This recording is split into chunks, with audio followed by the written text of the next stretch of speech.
Прямо сейчас вы посмотрите интервью с парнем, который был на вечеринках, который видел лично Эпштейна, который знает, кто ходит на эти вечеринки, что, оказывается, эти вечеринки посещают огромное количество звезд шоу-бизнеса. Почти все политики во всех странах мира ходят на эти вечеринки извращенские, где они насилуют маленьких детей. И вы сейчас послушаете интервью от Ангекса, который был там, который знает весь этот ужас, но которому повезло в жизни. И теперь он решил поделиться, рассказать. Спустя долгое время, спустя 6 лет, как он завязал, закончил, как он ушел оттуда, он решил начать рассказывать, что там происходит и кто там бывает. Посмотрите это интервью, оно крайне интересное, оно крайне важное. Вы услышите много важной информации, в том числе, как оберегать своих детей, чтобы не было подобного. Ангекс даст советы вам, да, определенные. Его аккаунт будет в описании под видео. Обязательно зайдите на его страницу, там вы еще больше информации услышите, послушаете. Это шокирующая информация, но самое главное, это правда. И он говорит все честно, как есть, только не называет имена, потому что это смертельно опасно. В общем, садитесь поудобней, смотрите это интервью, пожалуйста, делитесь, распространяйте, оставляйте комментарии. Я прошу вас всех помочь, посодействовать, дать активность этому видео, чтобы как можно больше людей услышали его, чтобы вы понимали, кто вами управляет, кто вами правит, что это кучка больных на голову сумасшедших извращенцев и педофилов. И с этим надо срочно что-то делать. Смотрите интервью, подписывайтесь на него. Жду ваших комментариев, жду репостов, лайков. Прошу дать максимальную огласку и активность этому видео. Максимальное распространение. Вот. Очень вас всех прошу. Как твое настроение? Нормально. Как всегда. Как всегда? Как всегда, у меня хорошее настроение. Вот хочу представить всех. А нет, наверное, лучше знаешь, как спросить. А как вот ты представляешься неизвестным людям? Ты кто, Ангекс? Как меня видят неизвестные люди? Нет, как ты себя сам видишь, вот ты себя кем считаешь, видишь? Я Если поподробнее. обычным человеком, абсолютно. Просто Ничем обычный не- человек. Просто обычный человек. Да. А можно сказать, что у тебя необычный опыт жизненный? Да, это можно сказать. Но таких, как я, очень много. Просто есть некоторые, которые решили промолчать, а некоторые просто разговаривают. Я, например, до какого-то определенного момента я думал, что кротовая жизнь, как называется, да, под землей, когда ты прячешься, лучше. Но потом как-то вот в миг я понял, что ну нифига, давай я тоже, ну раз все равно ты под прицелом. Хотя бы достойно, да, надо вот это все проживать. Это интересно. То есть, получается, для чего вот тебе это нужно было начать говорить вообще? В чем Это мотивация? Для чего? Я Да. тебе скажу для чего. Чем больше я известный, тем больше я в безопасности. То есть это тут собственная безопасность все-таки. Конечно, это, если кто-то скажет, что они это делают только ради общества, это будет вранье. Да, я делаю это, чтобы люди это поняли и услышали, но в первую очередь это моя безопасность. Чем больше меня люди знают, тем сложнее меня так напросто, понимаешь. Значит, люди зададутся вопросами, куда он, почему, кто. Это такая игра интересная, да, получается. А ты в полной мере вообще чувствуешь себя в безопасности на самом деле? Нет, конечно нет.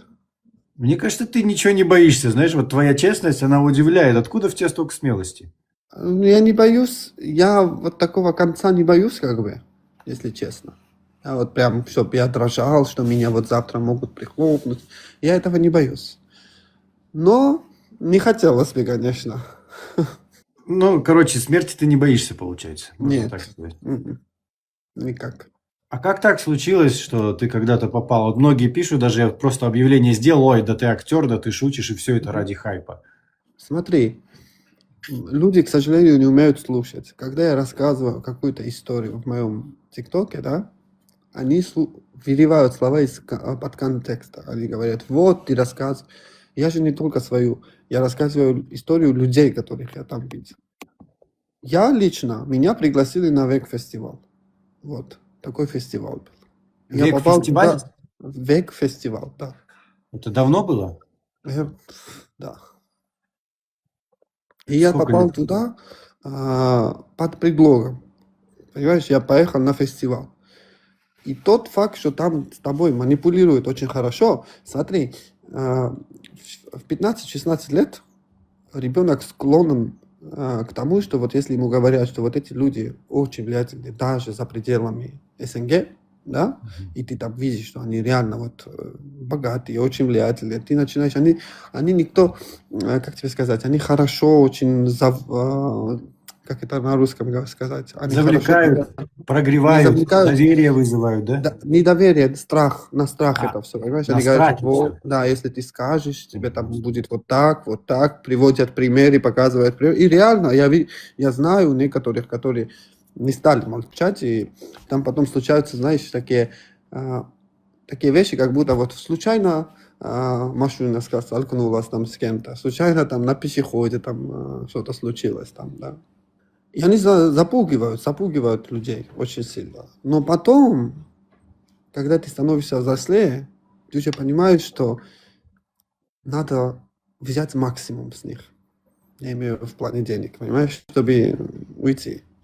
То есть сначала, получается, тебя туда завлекли не по свободной воле. Конечно, это был предлог, да. Это был предлог. То есть, а как ты психологически справился? Тебе сколько было лет, когда ты первый раз попал на эти вечеринки? Я не буду говорить точный возраст.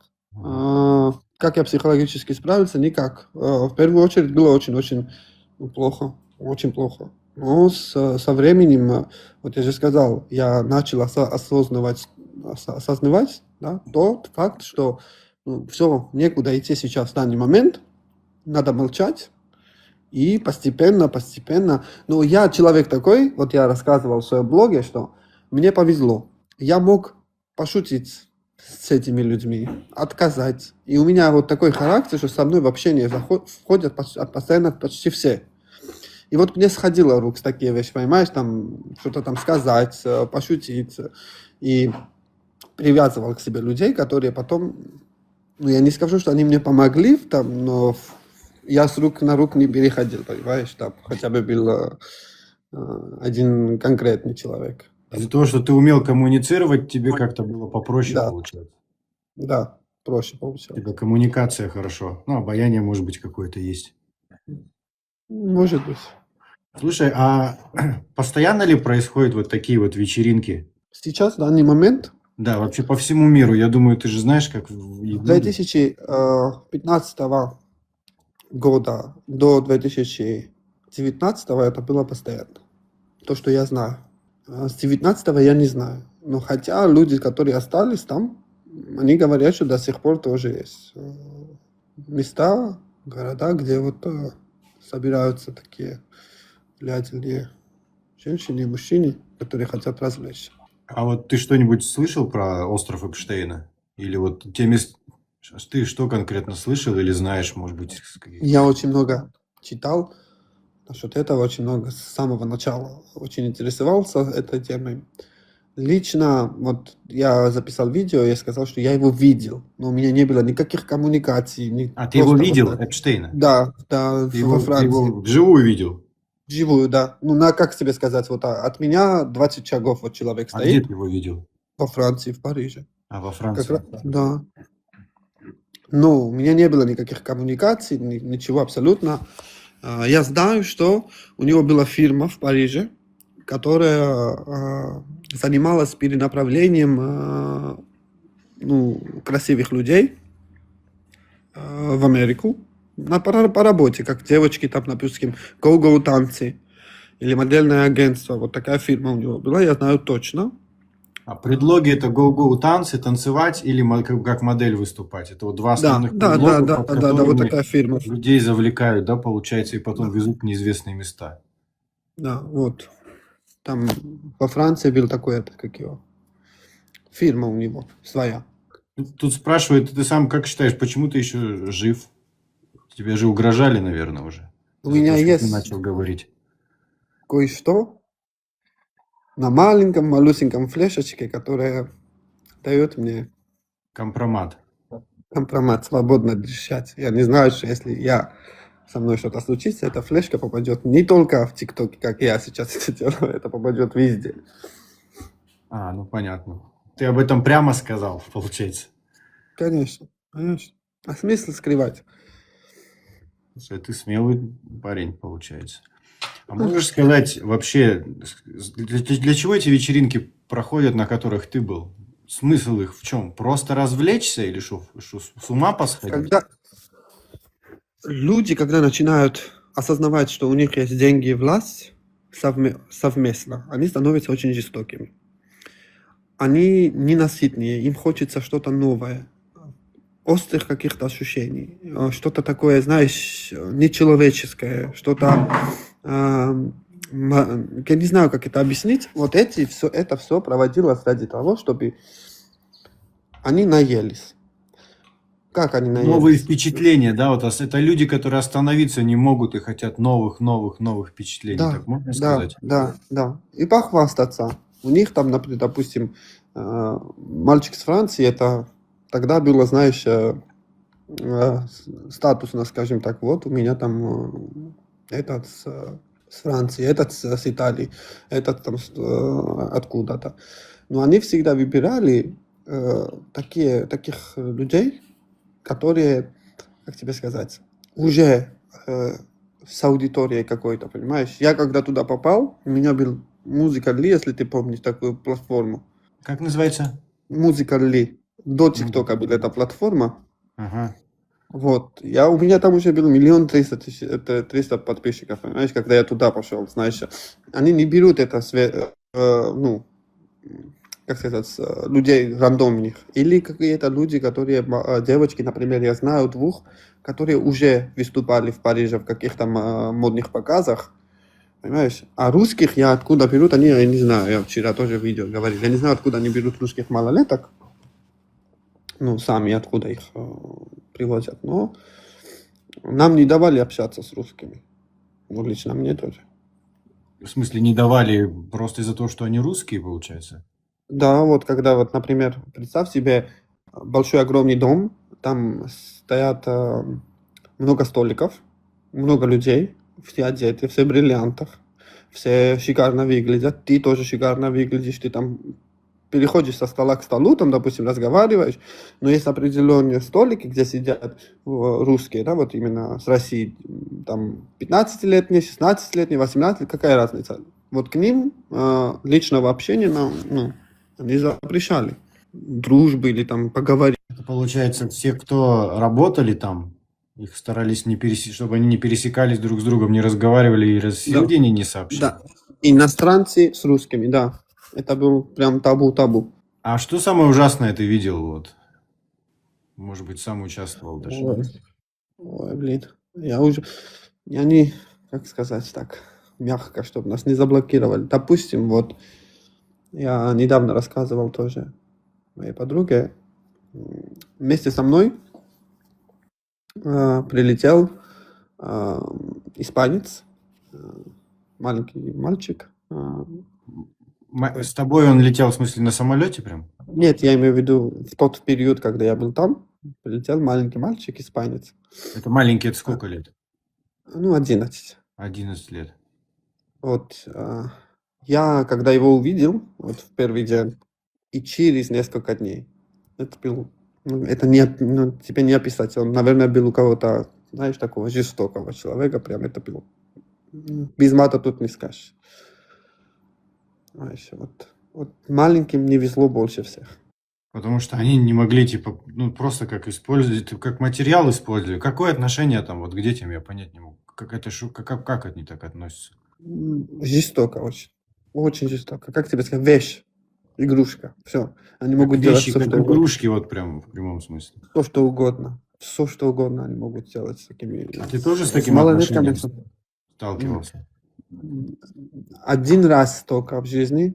Один раз. Я же говорю, мне повезло.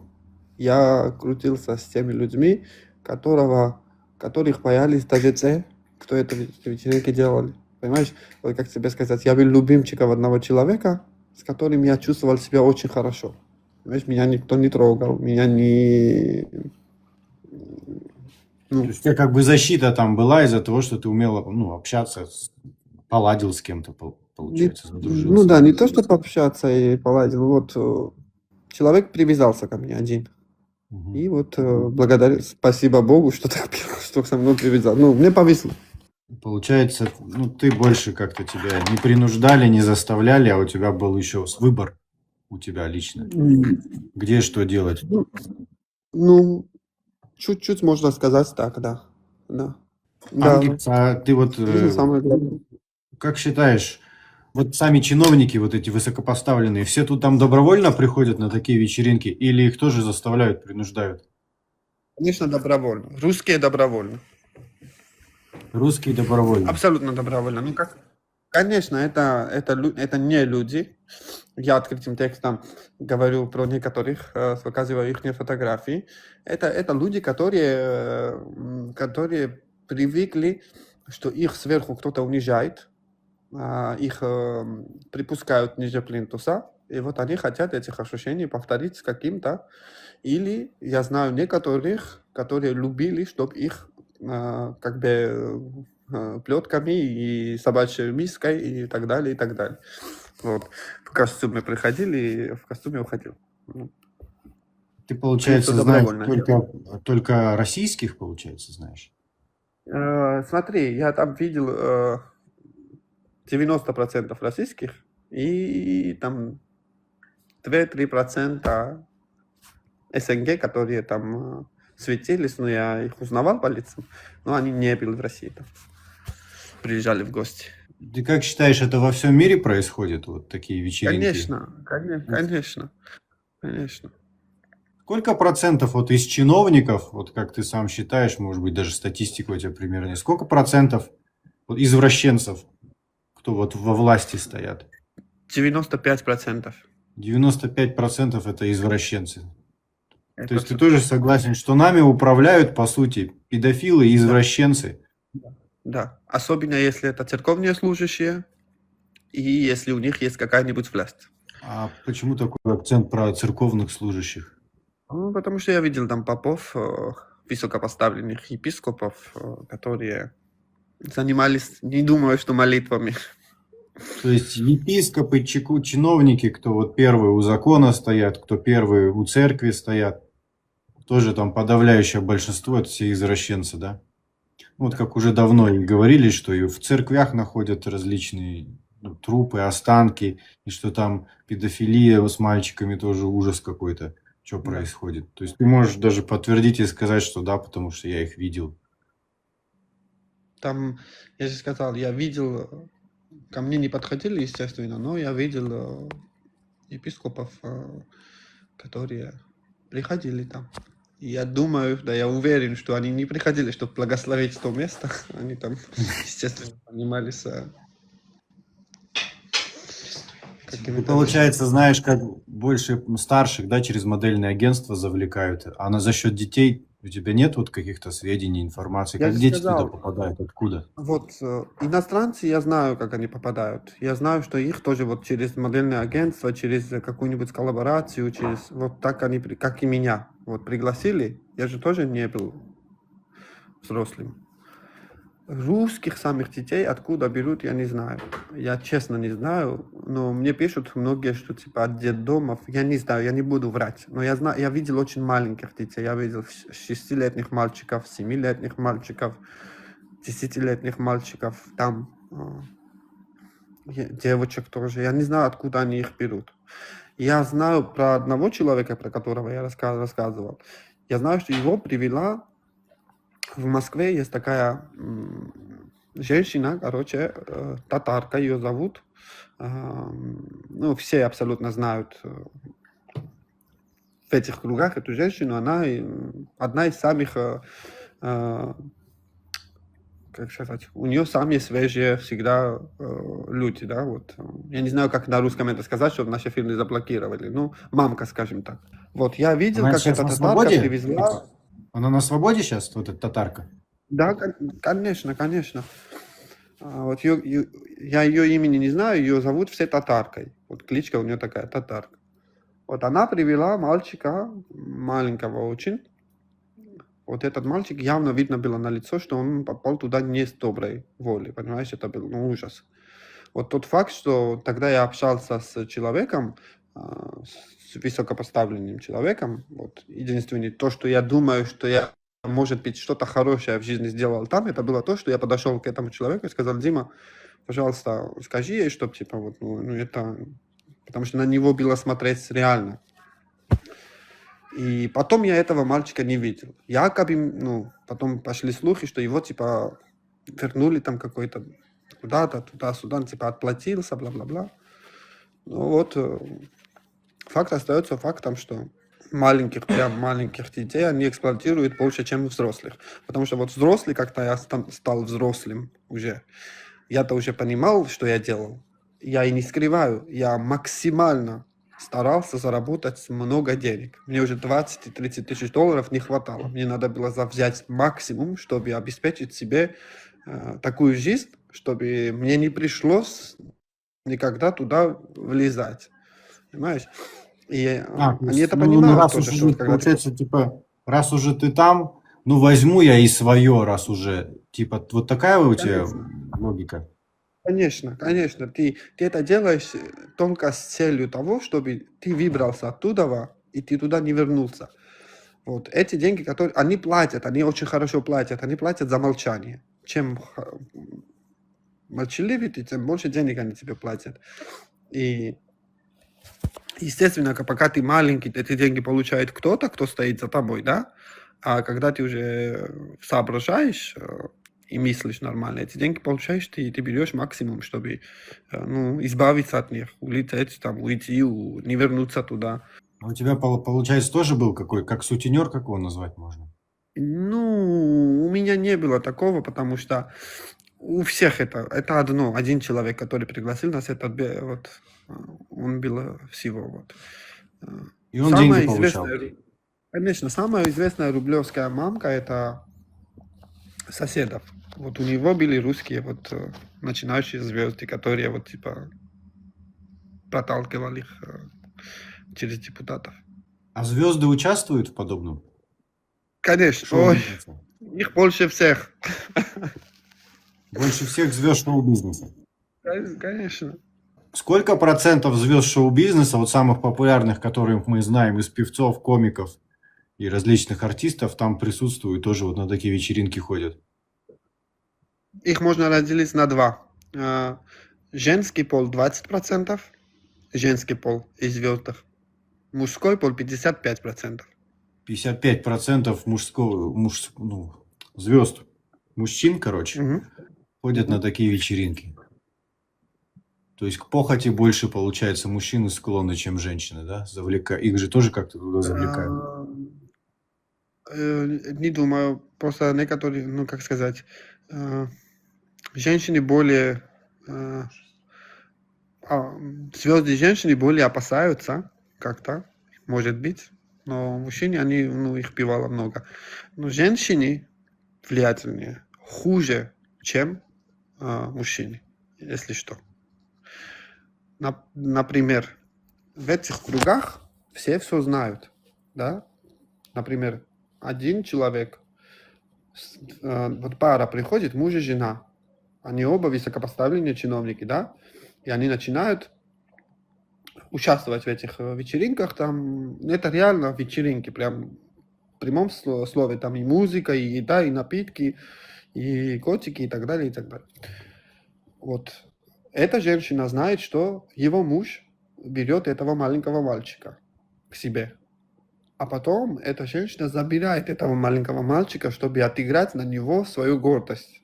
И делать с ним ну, вообще сумасшедшие вещи. Поэтому я всегда говорю, что там женщины, которые были, они хуже, чем мужчины. Мужчины могли чуть-чуть помягче, да, а они прям свою гордость и вот то, что они не могли себе простить, что вот их мужья там ходят по мальчикам, по этим, они вот отыгрывались на бедных детей, ну, и подростков. Вот тут жалуются тоже. Кого вы слушаете, ему платят, чтобы он грязь на Россию лил. Да нет, вы даже не представляете, что там. Да. Если бы мне платили, чтобы я грязь лил, было бы хорошо. А так я бесплатно это делаю. Нет, вы знаете, я первый раз, когда общался с Ангексом, я удивился, и, во-первых, что он честный. То есть я вижу честность, мне понятно, что он ничего не придумывает, а отвечает очень быстро и сразу. И он говорит не только про русских политиков, это происходит везде, вот в чем дело. Просто он, где участвовал в большей степени, это было в России, Вот, получается. Но это происходит везде. Это не про российских политиков, это про всех политиков всего мира, вот в чем дело. да.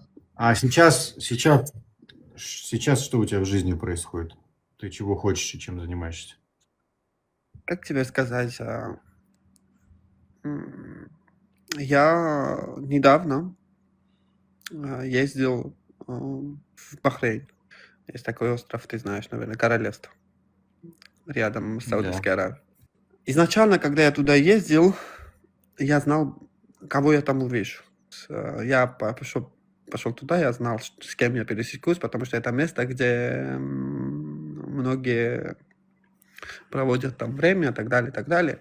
Оказавшись там, я понял, что ну вот, оказывается, я выбрался на такой уровень, что вот я их не боюсь видеть, ну, лицом к лицу, и то, что мне они не нужны, чтобы я дальше жил.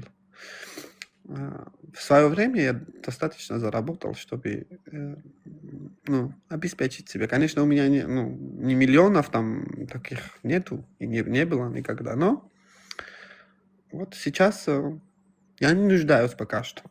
Да, если у меня есть некоторые там маленькие суммы, там туда-сюда, долги, бла-бла-бла, но это ничего, это все можно развернуть. Я сейчас нахожусь в Грузии, потому что мне Европа не нравится в данный момент. Я ушел оттуда, это мне напоминало всего того, чего я всю жизнь скрывал типа, в себе. Сижу сейчас в Грузии, тут мне комфортно, рядом любимые люди, с которыми я провожу нормальное время, с которыми мне не приходится объяснять что-либо, понимаешь? И вот в ТикТоке заливаю видео, потому что, может, кто-то увидит, которые вот на грани стоят сейчас, прям на грани, и мои слова им поможет, им скажет, что ничего страшного, если ты там был и ты оттуда ушел. Это не табу, ты можешь жить нормально. Вот я всегда говорю, если я был там, это не значит, что я остался таким. Я сохранил человечность там, где его не сохраняют. Я не стал мстить, я не стал озлобленным на жизнь, я не стал завозить туда, завлекать туда других людей, как это делали другие. И я А, то выбрал есть те, кто себя. там был, они потом еще соучаствуют и содействуют. Конечно, конечно. Ты представь себе, я же говорю, вот это самое плохое. Деньги ослепляют людей. Им платят бешеные деньги, чтобы, вот, например, я, как условно один человек, могу привести условно такого же человека, как я, знакомого, да, допустим. Естественно, там стандарты, какие смотрят на вещи, но все равно, когда ты соучастник, тебе платят больше, чем так. И они платят и гарантируют тебе безопасное передвижение. Хотя этим они тебя и ловят там. Ну, ты сидишь на крючке, и ты знаешь, что вот есть у меня подруга, которая в данный момент находится там, и в данный момент занимается тем же, чем занималась много лет тому назад. Вот с ней не могу я напрямую так созваниваться и списываться, потому что нельзя. А так, через знакомых, вот я узнал, что вот она сейчас занимается тем, что она привозит туда малолеток. Вот. И типа вот ей не приходится торговать собой и торгует другим. Ну, это не человечность, понимаешь? Это тоже какой-то выход спасти свое тело, но этим ты гробишь другое тело, да, другого человека. А как ты смог сохранить свою психику? Ну, это же, получается, все равно такой опыт, особенно первый. Это же насилие, получается, над тобой было, правильно? Вера. Я кажусь неверующим человеком. Я не фанатик Христа, как бы, чтобы я кричал, да, Христос, не фанатик. У меня своеобразная вера в Бога, свое личное. Я не знаю, вот и воспитание, наверное, воспитание бабушки. Я всегда знал, что везде можно найти выход. Вот неважно, ты будешь гореть в огне 10 лет, все равно когда-нибудь пойдет дождь, и этот огонь потухнет. Вечно ничего не бывает. Вот так я и смог сохранить свою психику. Можно сказать, что ты позитивный человек, да? Да, да, да. Во. Если Когда я туда последний пойду, раз? меня примут. В 2019 году. Так это давно уже было. Это ты вот... ну, ты, конечно, это пока смелость наберется, чтобы об этом начать говорить. Пока ты это проживешь, принял. А почему ушел? Как почему ушел? А кто хочет там оставаться? Ну, там Ну в вот аду никто не хочет. кто, возможно, уже думает, я все равно начал, деньги платят, я буду так жить. Я не такой Наверняка человек, есть. чтобы я смирился с тем, что меня эксплуатируют. Мне это не нравится. Мне это никогда... Я свободолюбивый человек. Мне не нравится, когда меня держат в золотой клетке. Так что Получается, ты был подавленным, и потихоньку дух рос, я правильно понимаю? И в да, какой-то да. момент ты решил все. Дух и финансовая возможность. То есть тогда ты уже думал, что надо денег собрать, чтобы больше никогда Ну, да. не возвращаться туда. А так есть некоторые, которые даже сейчас готовы заплатить большие деньги, чтобы там вот домогался до меня один чиновник, преследовал, чтобы типа давай увидимся. Я говорю, ну, А сейчас вот ты начал об этом говорить, тебе что-то писали, говорили? конечно, мне угрожали, прямым текстом угрожали, непрямым текстом угрожали, конечно. Ну, ты самое главное, все равно есть рамка, грань, да, такая, не называть имена, получается, да, ни в коем случае. Смотри, я назову имена только тогда, когда со мной что-то случится. Это мой паспорт в свободный мир. Пока я знаю, и у меня есть некоторые компроматы, файлы, которые я могу их хранить, да, они хорошо знают, что если я жив, я разговариваю в миру. Да, люди понимают, о ком я разговариваю, но я не называю их нечеткие имена. Они знают, если меня тронут чересчур много, это пойдет им не на пользу. Я буду потом показывать то, что у меня там сохранились, и то, что я с фамилиями и именами называть. Это как бы защита, моя защита. Их А как ты храню. компромат сам добыл? Там не разрешали иметь такие сотовые телефоны, там, так далее, но когда человек к тебе привыкает, он дает тебе всю полную возможность делать все, что угодно, понимаешь? Вот когда человек в тебя, можно сказать, и влюбляется. Вот был у меня один, который вот с ним я постоянно проводил время, когда я приезжал в Россию, вот только к этому человеку я ехал, и вот это что, вот был момент, что вот я смог сделать несколько фотографий, таких, знаешь, неестественно, не из постели, но все равно этих фоток хватит, чтобы Ты сделал это намеренно или просто это был момент в виде игры? Ты сделал намеренно это на будущее? Конечно, намеренно. Намеренно, конечно. Ты, получается, научился играть очень хорошо, я правильно понимаю? Да. Потому что там надо уметь играть на другом уровне, чтобы, элементарно в безопасности оказаться, да? Да. Еще и не бояться. Там надо играть так, чтобы они не поняли, что ты тоже играешь. Что нужно сделать, чтобы это остановить, как считаешь, Ангекс? Ничего. Я и ты, мы не сможем это остановить никогда. Пока миром правят деньги, мы с тобой бессильны тут. Естественно, единственное, что мы можем, это много разговаривать об этом, чтобы люди не попадались в капкан. Да? А что можно посоветовать родителям и другим подросткам, детям, чтобы они никогда не попали вот на подобные вечеринки? Как можно себя максимум обезопасить? Родителям я могу посоветовать только что они должны общаться на любые темы с детьми абсолютно. У них не должно быть секретов. А детям эти деньги, которые они предложат, сломают твою жизнь. Кто туда идет? Туда идет и остаются там люди, у которых нет финансовых возможностей. Да? Они понимают, что там легко заработать. Но это легко, очень плохо на твоем психике, на твоей жизни потом сказывается. Поэтому детям надо давать максимальную информацию о таких вещах, что есть такие люди, есть такие места. Им не надо, вот знаешь, их не надо держать, как это называется, ну, слепыми. Они должны знать об этом.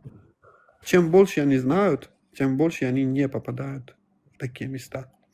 Тем больше они информацию владеют об этом. Они знают, кто, ну, они подвох видят везде. Тем более ну, сейчас, в современном мире, где есть Ну и девушкам много. тоже, наверное, да, ты бы сказал, что ничего не стоит, ну точнее вот своя честь и достоинство даже за миллионы долларов никогда не стоит продавать себя. Потому что многие Смотри, идут в искушение денег, и мне кажется, потом все жалеют, да, что они пошли на это. есть два типа людей. Если в моем возрасте, да, мне сейчас 28, я решусь на это, я это сделаю осознанно, допустим, меня критиковать никто не вправе. Если я это сделаю осознанно, если я найду того человека, с которым я буду это делать, да, допустим, и получать какие-то деньги, я никогда не критикую людей, которые этим осознанно занимаются. Это их право, они сами вправе выбирать, как им жить. Я говорю о тех людей, которые неосознанно туда попали. Они не хотели, но они попали туда. Понимаешь? Взрослый человек вправе решать жить, как он хочет. Абсолютно никто не удел, да, или не может контролировать это. Вот подросток до 16-17 лет, который не по доброй воле этим занимается, это уже другое. Это, конечно, ненормально. Взрослый человек пускай делает все, что хочет. Если, ну, конечно, я же говорю, эти деньги не принесут тех счастья, которые принесут просто заработание $10, да. Тут вот спрашивают, а ты сейчас с кем живешь? С любым человеком. Тут кто-то написал, что ты, как ты прокомментируешь, что ты живешь с 17-летним подростком. Я не живу с 17-летним подростком, я живу с 18-летним подростком. Слушай, Ангикс, а можешь вот, ну, это, возможно, будет, конечно, не очень слышать другим, но все-таки вот вспомнить про эмоциональное твое состояние, когда все началось, что ты испытывал, через что ты прошел в плане эмоционально, да, и как ты это прошел. Вот сначала, ну, наверное, тебе страшно, да, было и жутко. Что ты испытал, когда тебя туда привели? Смотри, в первое время страх. Страх того, что с тобой могут сделать страшные вещи. Потом, после несколького периода, да, ты начинаешь опускаться ниже и ниже, на дно прям. Вот. Ты идешь морально и психически до такой степени доходишь, что вот ты уничтожаешь свою личность абсолютно. И когда вот ты доходишь до Безысходность, этого, получается, да, это вот безысходность. безысходность, да. Когда ты доходишь до той точки, что вот ты понимаешь, что ты все, типа, никто, и ты не вправе решать свою жизнь, да, свое будущее. Вот как раз там и зарождается вот тот огонь, который дает тебе потом подняться выше и сказать: нет, я это вам покажу. Вот такой путь я прошел. Когда я был на самом дне, тогда ко мне пришло озарение, что вечно ничего не бывает. Я могу гореть тут 20 лет, но на 21-м я все равно выберусь отсюда.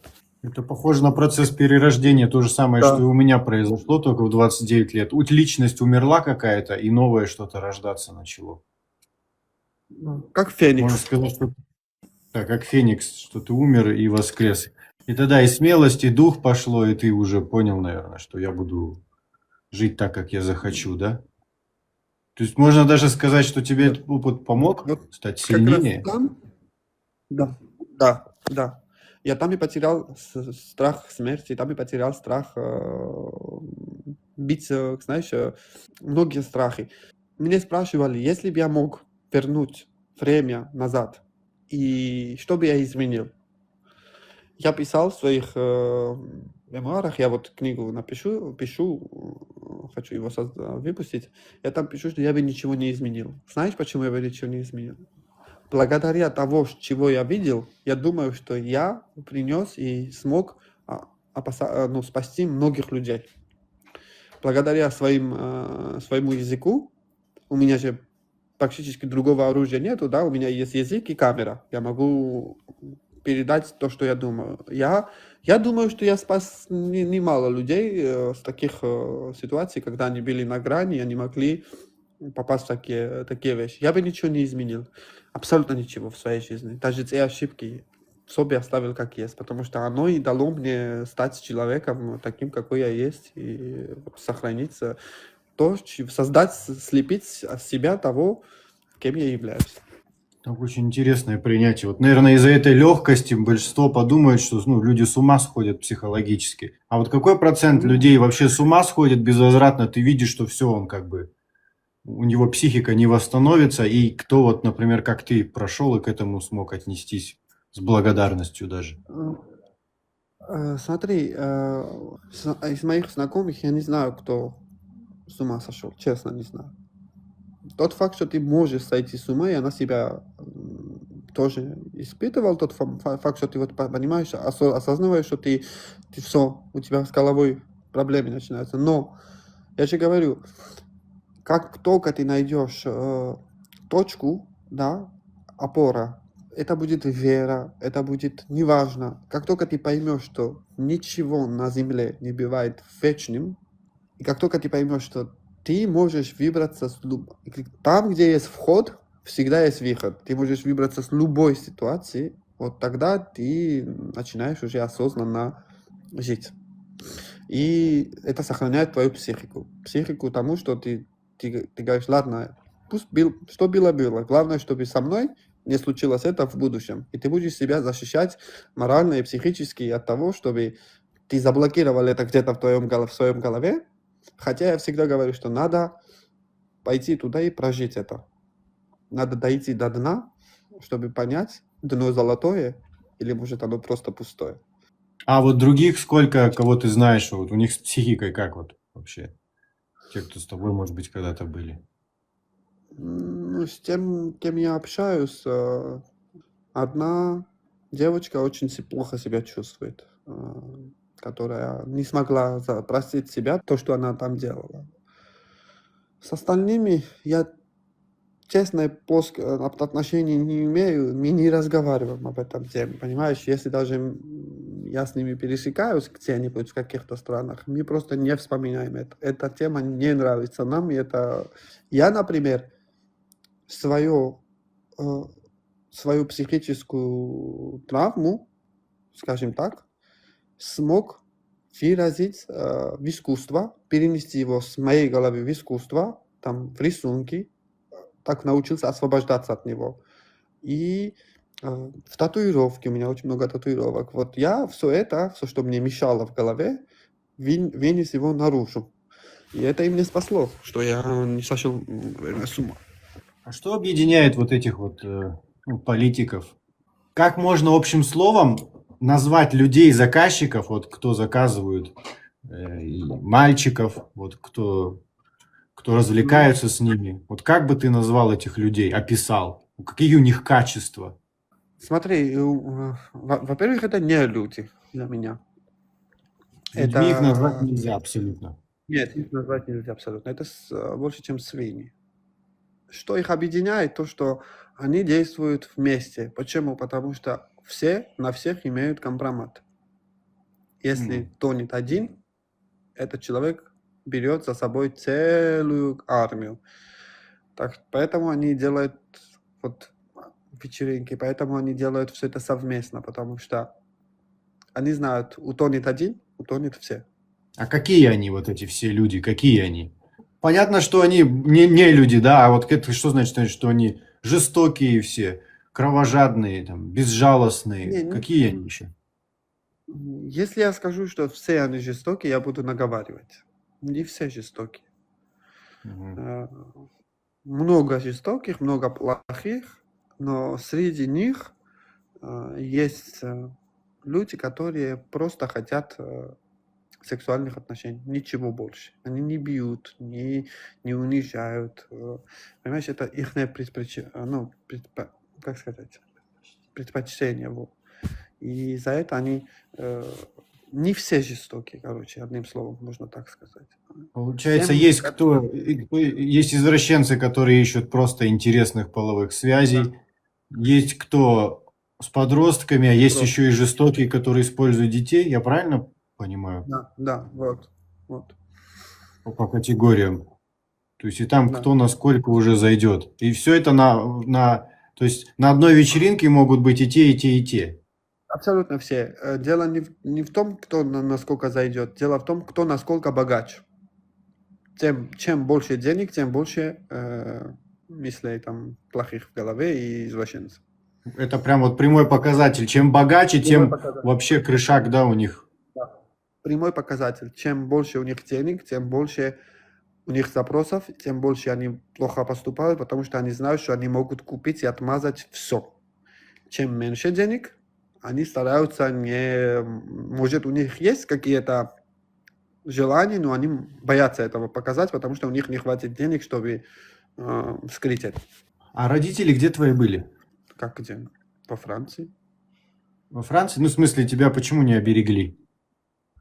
Вот мне многие задают вопрос этот, я специально на это не отвечаю, на этот вопрос, я так кратко скажу. Когда я там был, я знал тот факт, что, я же сказал, в первую очередь испуг, страх. В вторую очередь я рос у бабушки, у моей бабушки, которая меня вырастила, да. Я знал, что если я что-то, может быть, тогда сказал бы, это привело бы к тому, что я бы остался совсем один. Понимаешь? Я решил промолчать. В осознанном возрасте, когда я уже не молчал об этом, да, естественно, так открыто я не говорил ничего, но я уже делал максимум, зарабатывал, чтобы все туда не вернуться. Никто не виноват в том, что я туда попал, там, из моих родителей, никто меня там силой не толкал и так далее, и так далее. Наоборот, когда я уезжал на этот фестиваль, они мне сказали, не езжай, типа, зачем тебе, это все равно Россия, там, типа, все равно не очень там это, да.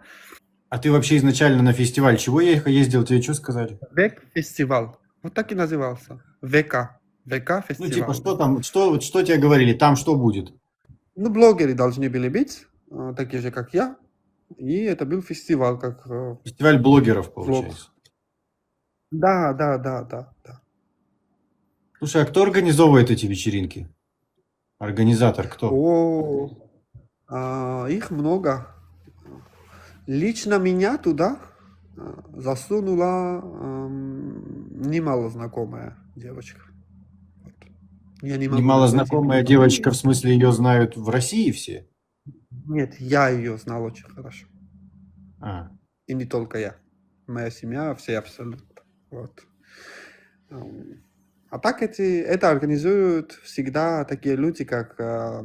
Я тебя дам намек, ты поймешь. В российском шоу-бизнесе есть люди, которым дозволено все. Одеваться эпатажно, говорить эпатажно, вести себя эпатажно, показывать открытость к своим гомосексуализмам, но их не трогают. Почему их не трогают? Потому что эти же люди организуют встречи, вечеринки, их в роскошных виллах и домах, и собирают таких людей, которые там могут присутствовать.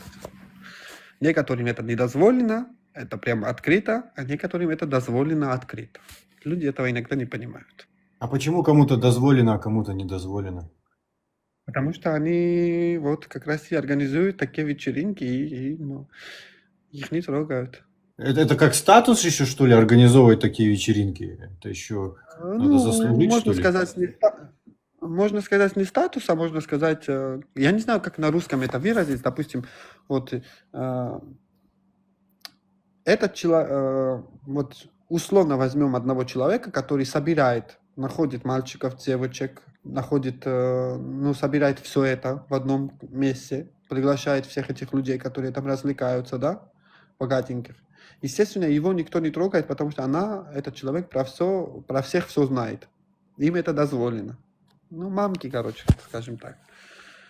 Вот в России э, есть один человек, наглядный пример того, что этого человека никто не трогает. От этого человека я лично знаю, я не раз намекал на этого человека. Этот человек, ну прям, если бы так вел себя кто-то другой, его бы давно посадили по законам России. А его никто не трогает, потому что этот человек один из организаторов. Ты вот говорил, у меня образы появились сразу двух людей. Вот, конечно. А ритуалы сатанинские ты видел какие-нибудь? Нет. Нет, не видел. Ну, имена не будем говорить, ладно.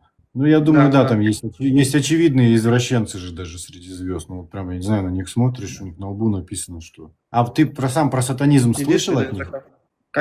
Смотри, я слышал от своих друзей, там находящихся, что некоторым нравились, допустим, порезать пальчик, там налить на животик, да, это и кто-то слезал кровь, там так далее, были такие, ну, случаи, я слышал, мне рассказывали мои друзья, но я сам не видел, и так открыто о сатанизме я не слышал ничего.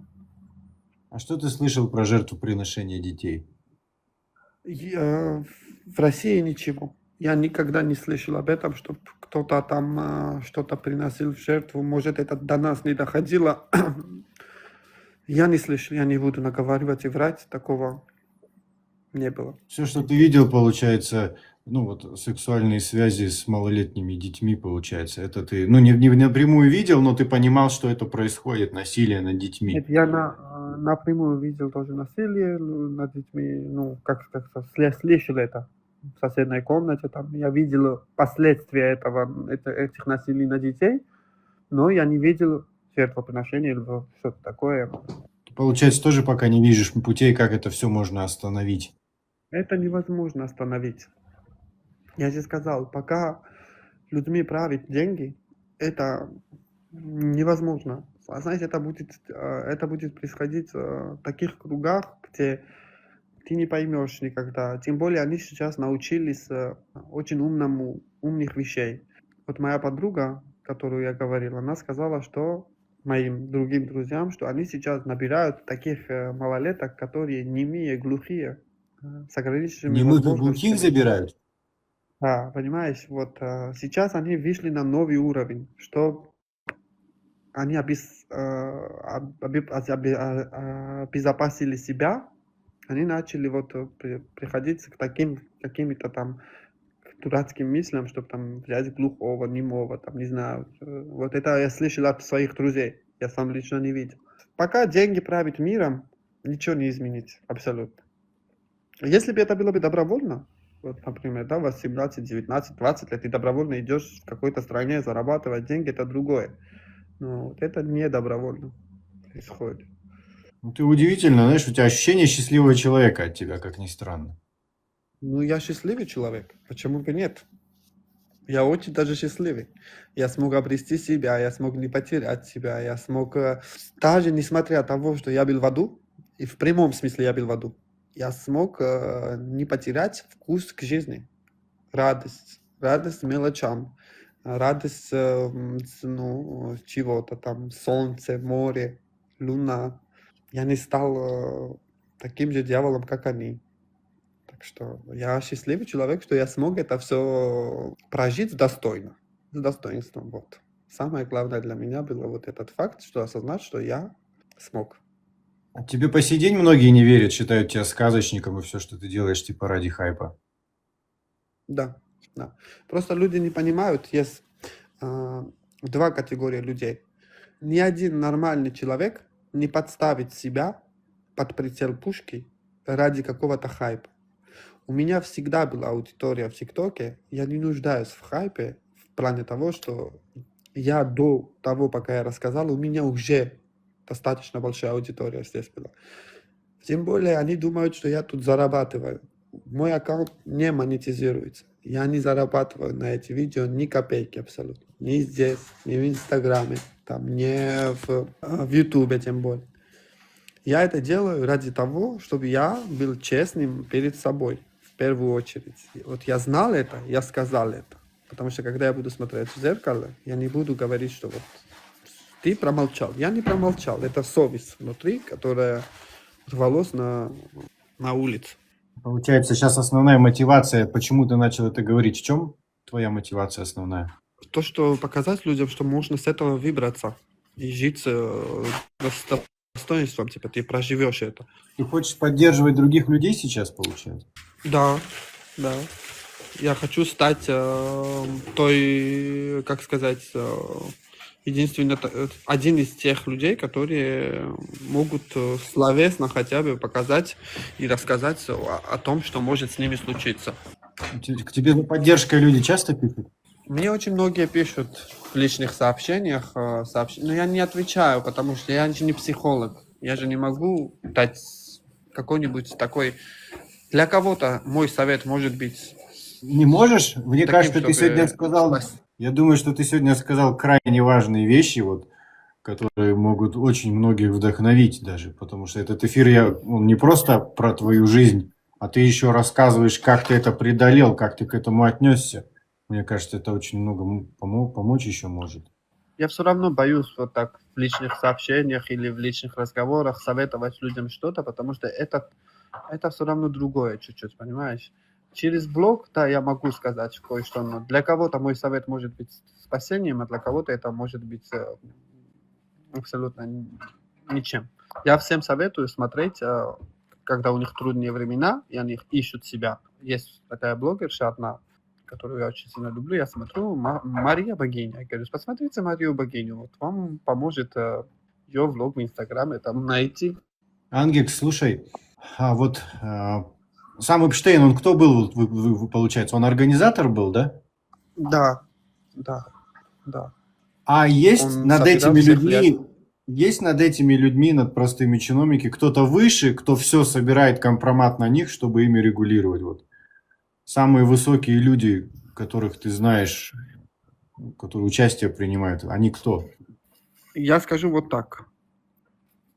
Не могу напрямую сказать, но скажу так. С Кремля, да, вот, допустим, есть один, второй, третий, да? Вот второй знает все. Самый главный я не знаю. Третий точно знает. Вот до главного доходит или не доходит эти истории, я не знаю, я не в курсе. Вот до него, когда две ступеньки, они точно в курсе. Я лично знаю это. Кто управляет этим миром, вот ты как считаешь, нашим? Ты думал об этом? Трудный вопрос. Я не знаю. И честно не знаю. Вот я не задумываюсь над этим вопросом, потому что можно найти всякую теорию, там, зайти куда-то поглубже. Точно в данный момент точно управляют всему деньги. Вот сейчас, в нынешний момент. Кто за этими деньгами стоит, я уже не знаю.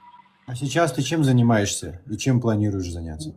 Абсолютно ничем я не занимаюсь в данный момент. Я же сказал, я просто нахожусь в Грузии, просто стараюсь жить красиво, хорошо, провести время максимально свободно, ну, типа, насыщенно. Я не работаю, я ничем не Ты занимаюсь. наслаждаешься сейчас жизнью и просто рассказываешь, делишься, да, получается? Да. Кто будет отвечать за уничтожение малышей? Ты веришь в карму и в то, что эти люди будут наказаны? Ну да, я верю в карму, конечно. А Если возраст не на средний, этой, средний возраст участников, заказчиков, это больше люди после 30, после 40 или сколько им лет? 30. А? После 30. После 30. После 30. В основном, да. И дедушки там тоже есть лет 60, 55. Конечно. Раз 95% чиновников, ну вот и думайте. Хоть одного. А ты знаешь хоть кого-то из них, с кем-то, ну как-то жизнь вернула бумерангом вот у этих людей? Ты примерно знаешь, что может с ними происходит, что случается? Или... Я знаю певца, которому карма вернула тем, что он неизлечимо болен. Селин Дион, мне кажется, там тоже что-то не в тему было завязано. Она как-то видео даже делала. Очень странные, неадекватные. Ну вот они все тоже. Ты, получается, и звезд зарубежных видел там, да? Зарубежных многих нет. Многих нет. Таких малоизвестных, да. Француженку, певицу нашу, Я видел несколько раз. В основном российский шоу-бизнес, потому что, естественно, я был там. Если бы я попал в такие круги где-то в Европе, я бы видел здешних, да, допустим. Поэтому я всегда говорю, я могу рассказать только то, что я там. У тебя, получается, ты же тогда во Франции жил, да? Ну, ты с другой страны приезжал, тебя привозили на вечеринки. Да, да. А вот во Франции что же такие вечеринки устраивают везде? Наверное, да, конечно. А кто... Конечно. А, ты не знаешь за Францию, кто там участвовал, кто... Нет, нет. Там, наверное, с других городов, стран привозят туда, да? Да, да, да. Я Так, про то, что местных не привозят. местных нет, да, вот об этом говорю. Местных всегда мало. Местных везде всегда мало, потому что местные это опасно. Местный может рассказать. Получается, смотри, вот чего стоит остерегаться родителям вообще, чтобы вот что надо знать на будущее всем людям, чтобы не попасть, подросткам в том числе, да? Вот модельное агентство, Свобода. никогда лучше с ними особо не связываться, там, например, да? Или бдительным быть. Родители, во-первых, родители не должны давать детям осознание того, что лишь бы заработать это нормально. Понимаешь, родители должны контролировать тот факт, что они должны быть как друзья своим детям, рассказывать все. Они не должны бояться, дети не должны бояться приходить дома и сказать, что вот у меня вот такое случилось. Вот меня тут, я попал в какую-то компанию, да, не должно быть, чтобы было бы страх к родителям. Вот это должно быть самое главное, вот это. Когда ты боишься рассказать то, что что-то, да, в маленьком возрасте, в 10 лет маме, что, потому что от мамы ты получишь потом, допустим, пиздюлей, да, скажем так, грубо. Этого не должно быть. Должно быть воспитание другое. Должно, что всю проблему могут решить дома. Абсолютно всю проблему. Вот такое должно к детям приносить эту. Да, ну это вот как у меня случай был, когда я сессию проводил с девочкой, представьте, ей было 25 лет, и она мне рассказала на сессии, она у меня еще на танцы когда-то ходила. Просто вдумайтесь, с 7, нет, не 7, с 9 до 17 лет ее насиловал отчим, и она боялась рассказать своей маме. Вот это примерно про то же самое. Так интересно, что ты акцент именно на этом ставишь, как будто видишь в этом основную проблему, что все происходит из-за того, что дети боятся рассказать родителям или не сообщают о каких-то ужасных вещах своим родителям, да? Ты видишь в этом одну из основных причин? Да, я вижу одним из основных причин, да, что они боятся рассказать, понимаешь? Потому что знают, что если они там, допустим, да, их выгонят, их что-то там не поверят. Тут спрашивают, в Германии тоже есть? Да везде есть, везде. Абсолютно везде. Наверное, в каждом Везде, городе. я думаю. Конечно, везде. А какая твоя цель вот через 20 лет? Ты чего хочешь, Ангикс, вообще сам? Ну, через 20 лет я хочу иметь какой-нибудь шикарный большой загородный дом где-то с большим садом, с животными, с коровками, с козами. И вот там проводить время и наслаждаться жизнью. Через 20 лет я себя так вижу. Ты согласен, что можно оказаться на самом дне в аду, и любой человек может всегда решить остаться человеком, принять все, забыть и использовать это как силу? Конечно. Каждый на это способен? Конечно. Каждый, абсолютно каждый на это способен. Принять и человек сам выбирает остаться в грязи или смыть грязь. Нету предсказанной для меня судьбы. Ну, я не верю в это, что вот это была судьба, и вот я должен был это там... Если ты хочешь, ты выберешься. Если ты не готов выбраться, ты не выберешься. Все. Два разных... Всех чиновников поймать? Да вот это надо всех поменять за один раз просто. И чтобы люди... Да. Деньги, видите, ценность деньги, о чем я говорю. Самые страшные люди, это у которых на первом месте деньги. Это самые ужасные люди. Они готовы будут на все, поэтому никогда не цените деньги в первую очередь. А ты сам как к деньгам относишься сейчас? Для тебя это что?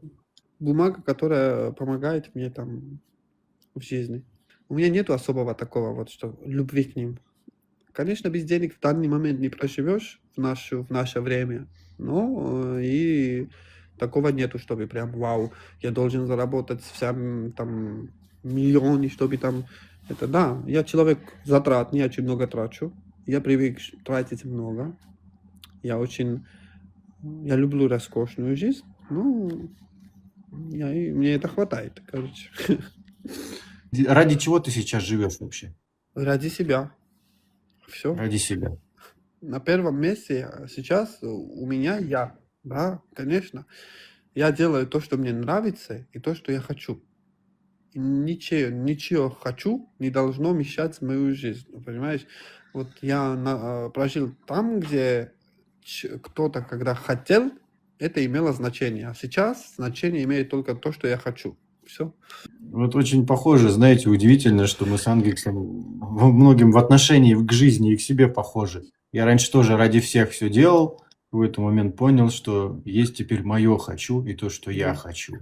Мне надоело тратить свое время для кого-то и ради кого-то. А как бы ты ответил вот даже на вопрос, да, кто ты по жизни? Такой вопрос. Скажу, цветок, который рос и растет в угольной шахте. Ты сказал. Прорастил свои корни. Да. Цветок нарцисс. Нет, вот как ни странно, вот тоже. А он не нарцисс, Ангекс, вы зря так думаете. Ты себя ощущаешь нарциссом, нет? Да, вот все обвиняют меня, что я нарцисс. Нет, никак нет. И вот это удивительно. Надо разницу иметь. Они думают, что я Нарциссы, нарцисс. они высокомерные, понимаете? Ангекс, он честный, прямой и смелый просто. Он говорит правду, то, о чем он думает, и высоко оценивает себя. Вот к чему он пришел. Он научился себя ценить и уважать. И я не чувствую, что он злой какой-то человек. Я, в принципе, мне когда люди не нравятся, я с ними даже не разговариваю, чтобы вы понимали. А вот я вам как специалист могу сказать, и чем мне сразу Ангекс первую нашу встречу понравился, да, потому что он честный перед собой прежде всего. Он говорит то, что он думает, сразу, не думая. Поэтому многие не верят и считают, что так невозможно. Я тоже говорю смелые вещи, люди аж пугаются, что я говорю о том, что кто-то подумать даже боится, понимаете? И я думаю, здесь Ангекс согласится. Я к этому и веду людей, чтобы они не должны бояться высказывать свое мнение там, где его даже не слушают. Но это твое мнение. И ты не должен делать что-то ради того, чтобы кому-то понравиться. Ты должен делать что-то, что в первую очередь ты себе понравился. Многие сейчас, абсолютно многие под манипуляцией людей, да? Да, будет. Тоже в тех же отношениях, в тех же дружбе, когда начинают тебе говорить, что вот, например, я много для тебя сделал, я много это сделал.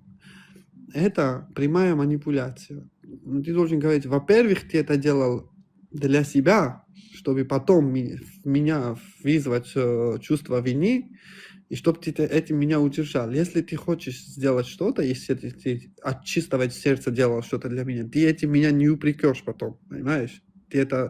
Ты будешь благодарен тому моменту красивому, который мы с тобой вместе провели. Я лично так считаю.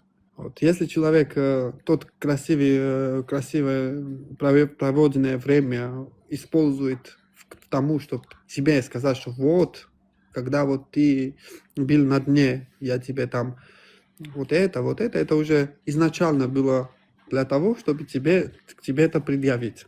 Игры, манипуляции, вот это все, вот эту грязь, всю грязную игру, ты как будто бы знаешь, как она ведется, да? Об этом я и говорю, что мной уже невозможно манипулировать. На меня уже они не действуют. Я видел всякую манипуляцию, и все. Типа, я знаю каждую тактику, которая возможна. Ну, я прям никак не сманипулируешь. А ты подписывал соглашения какие-то о неразглашении имен? Или это все на словах и угрозы, и все? Не, это все на словах. Нету Вы ничего не никакой подписываете юридически? Не должно быть никаких Нет, имен, нигде. естественно. Нигде ничего не подписываешь. Никаких имен, никаких документов там нету. Нет. А ты сам хочешь все остановить подобные вечеринки? Ты бы хотел, чтобы их не существовало? Ну, сейчас. Ну, я бы хотел, но я понимаю, осознаю то, что один я и моя хотелка ничего не поменяет. Как бы я этого не хотел, как сильно бы я этого не захотел, все равно я ничего не поменяю. Даже 10 таких, как я, ничего не поменяет. Понимаешь? ты, я, мы будем об этом говорить, но все равно найдут способ нас отключить, замолчать, и все. Мы пойдем в историю. Кто-то будет нас вспоминать, и все. Ты вот эти правила понял, главное не называть имена, я в принципе могу об этом говорить, но есть грань, при которой тебя точно уберут, если Да. ты допустишь. А ты говорил, что ты кому-то интервью не дал, а со мной решил поделиться. Почему? Мне написал один уважающий себя блогер. Я тебе назвал имя в чате, но я не буду всех называть его имя. Я так поэтому не сказал. Да. С миллионными подписчиками. Я ему не доверяю.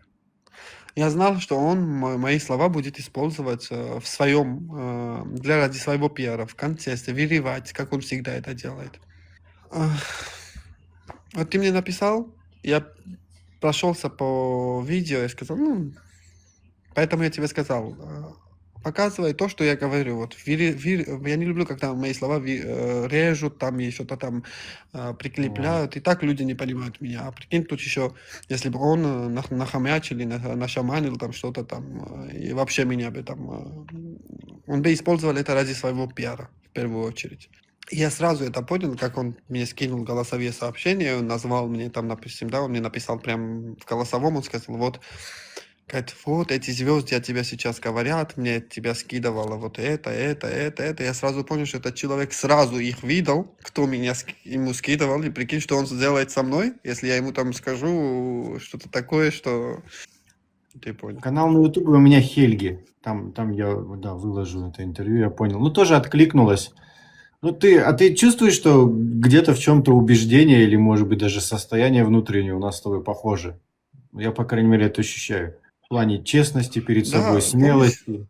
И кудрявый то, в что... первый день, когда мы с тобой Да, кудрявый, то, что мы с тобой подключились, мы сразу сказали, что мы оба кудряшки. Да.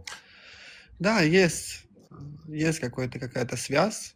Ты очень хорошо читаешь и чувствуешь людей, да? Ты же эмпат еще к тому же, да?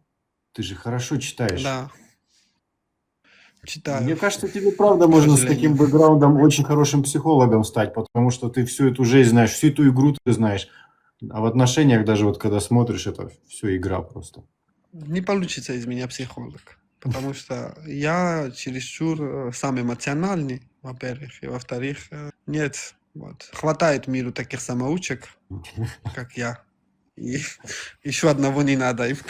Ангекса, может быть, я что-то еще не спросил важного напоследок, а может быть, что-то важное ты бы еще сам хотел от себя сказать, сообщить. Вот что бы ты миру, какое послание бы ты сделал вот под конец? Может, что-то хотел бы типа сказать, пожелать? Я бы сказал миру то, что не судить людей из-за того, что они попали в таких ситуациях, где они не хотели попадать. Вот это самое главное. Если человек выходит и говорит, что у меня болит душа, да, мир начинает сразу максимально много людей говорить, что вот ты это делаешь ради, там, чтобы там внимание к себе привлечь туда-сюда. Я бы дал такое послание, такой совет. На минутку остановитесь и посмотрите. С другой стороны, может, реально у этого человека болит душа. И вот это ты последний человек, который может спасти этого человека. Вот ты последний, кто услышал этот крик. Такое послание я бы отдал. Благодарю тебя, Ангикс. Да, ты сильный человек, слушай, правда, да. И удивительно, что ты смог. Видно, что ты добрый, искренний. Ты себя вообще видишь добрым, искренним, честным? Вот то, каким я тебя называю. Ты себя сам видишь таким? Я не могу себя описать. Не знаю, я не могу себя описать в этом плане. Я вижу себя как обычный нормальный человек. Да, я бываю злым, я бываю там, но я умею это контролировать. Самое плохое качество у меня то, что когда я вижу, что человек со мной обращается неадекватно, я начинаю тоже неадекватно с ним обращаться, чтобы показать ему со стороны себя, как это, когда с тобой обращаются ненормально. Вот. Я работаю над этим, чтобы это изменить в себе, но пока не могу, пока я такой вот. Я работал над тем, чтобы это показывать людям, а ты говоришь, чтобы изменить. Да? Да. Ангельс, ну что, я тебя благодарю. Ты у нас приболел, я уже чувствую, что ты немножко с напрягом, да, получается, У меня отвечаешь. температура, да. Хоть мы и договорились, у тебя температура, но ты все равно как бы ответственно Во. переносов не сделал. Несмотря Я на это, благодарю все тебя равно. за эфир. Ответственность в первую очередь. Да. Спасибо Ну, тебе. я думаю, мы будем с тобой на связи. Увидимся всем. Если что, если будут проблемы, тоже пиши. Да, да. Да. Мало ли что. Спасибо. Всем хорошего эфира, ребята. Спасибо огромное. Пока-пока. Благодарю тебя. Давай, всего доброго тебе, и люди желают тоже. Спасибо.